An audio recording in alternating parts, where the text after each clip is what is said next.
Hello guys, welcome back to my channel. आज हम challenge करने वाले हैं पोटैटो चिप्स चैलेंज। ये देख सकते हैं कि हमारे पास चिप्स पड़ी हुई है। जो पहले खा जाएगा वो होगा विनर, जो नहीं खाएगा वो जाएगा। और तो देखते हैं कौन पहले खाता है। बहुत ज़्यादा टेस्टी भी है गाइस, बहुत ज़्यादा टेस्टी भी है। और मेरा आप मुँह देख सकते हैं कि कितना भर गया है और यमी भी है, बहुत ज़्यादा यमी। और मेरा पेट भी अब भर गया है और मैं खा रही हूँ भी, देखते हैं।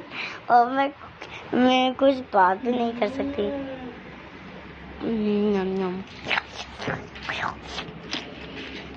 देख सकते हैं अब बस खाली हो गई है। तो प्लीज़ मेरे चैनल सब्सक्राइब लाइक ज़रूर करना।